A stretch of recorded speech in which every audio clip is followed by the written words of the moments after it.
মায়েদের 7টি অভ্যাস সন্তানের ভবিষ্যৎ নষ্ট করে দিতে পারে। আমরা সবাই চাই আমাদের সন্তান সফল, আত্মবিশ্বাসী এবং সুখী হোক, কিন্তু মনের অজান্তেই এমন কিছু কাজ করে ফেলি যা সন্তানের মানসিক বিকাশ এবং ভবিষ্যৎকে নষ্ট করে দিতে পারে। আজকে আমি এমন 7টি অভ্যাসের কথা বলবো যা এড়িয়ে চলা ভীষণ জরুরি। 1 নম্বর, সন্তানকে সবসময় নিয়ন্ত্রণে রাখার চেষ্টা করা। অনেক মায়েরা মনে করেন সন্তানকে সবসময় নিয়ন্ত্রণে রাখা, নিজের মতো করে চালানোই সঠিক সিদ্ধান্ত। সন্তান কি পড়বে, কি খেলবে, কার সাথে মিশবে, সে কি কি করবে, সবকিছু মায়েরা নিজের সিদ্ধান্তে চালনা করার চেষ্টা করেন। মনে করেন এটাই সম্ভবত সন্তানের জন্য মঙ্গল বয়ে আনবে, কিন্তু এটি একটি ভুল ধারণা। এমন ভাবে সন্তানকে চালালে আপনার সন্তান আত্মবিশ্বাস হারিয়ে ফেলবে। এতে করে সন্তান নিজের চিন্তা ভাবনা এবং নিজের মতো করে সিদ্ধান্ত নেওয়ার ক্ষমতা হারিয়ে ফেলে। ফলে বড় হয়ে তারা স্বাধীনভাবে বাঁচতে ভয় পায়, যে কোনো সিদ্ধান্তের জন্য অন্য কারো উপর নির্ভর করে, সুন্দরভাবে সঠিক কোনো সিদ্ধান্ত নিতে পারে না। তাই আজ থেকেই এই অভ্যাসটি বাদ দিতে হবে। 2 নম্বর, সন্তানকে ভুল করতে না দেওয়া। ভুল মানুষের জীবনের একটি অংশ। মানুষ ভুল থেকেই শিক্ষা গ্রহণ করে, কিন্তু মা হিসেবে আপনি যদি আপনার সন্তানকে কোনো রকম ভুল করতে না দেন, কিংবা ভুল হলেই প্রতিনিয়ত তাকে বকাঝকা করতে থাকেন, তাহলে আপনার সন্তান জীবনে ঝুঁকি নিতে ভয় পাবে। সন্তান জীবনে যদি ঝুঁকি নেওয়া বন্ধ করে দেয়, তাহলে কিন্তু শেখার পথও বন্ধ হয়ে যায়। ঝুঁকি নেওয়ার মাধ্যমেও কিন্তু তারা নিত্য নতুন অনেক কিছু শিখতে পারে। ভুল হলেই যদি আপনি তাকে বকাঝকা করতে থাকেন, তাহলে একটা সময় পর সে ব্যর্থতাকে ভয় পেতে শুরু করবে, এবং বড় হলেও ব্যর্থতার কারণে তার মধ্যে এক ধরনের মানসিক অবসাদ তৈরি হবে।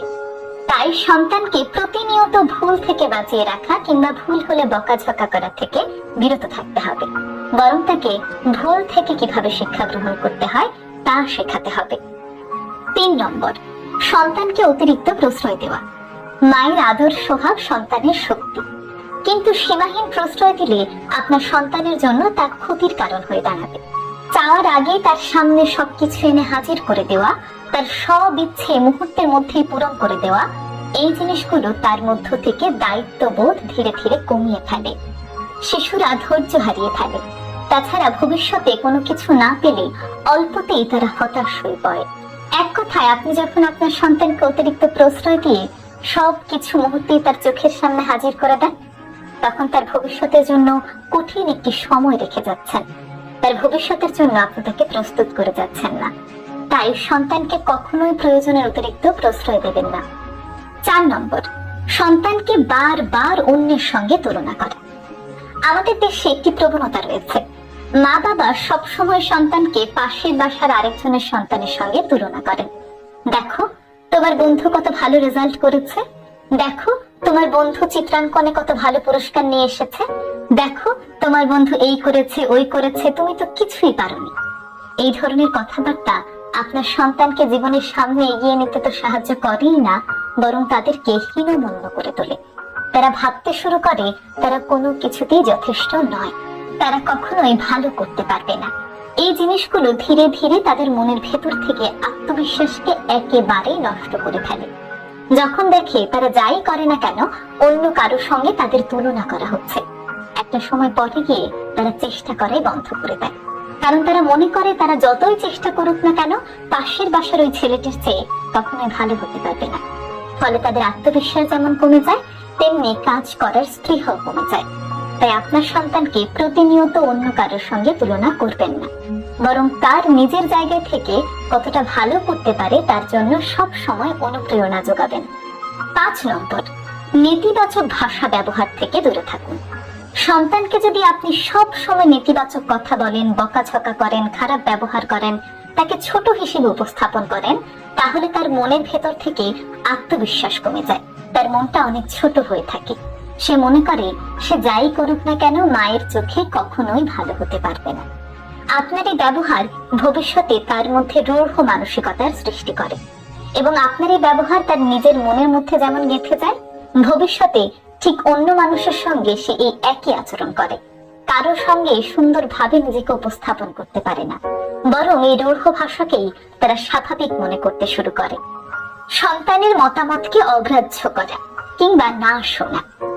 সন্তান অনেক সময় অনেক মতামত দেয়, অনেক সময় মায়েরা তাদের সেই মতামতকে কোনো রকম গুরুত্বই দেন না।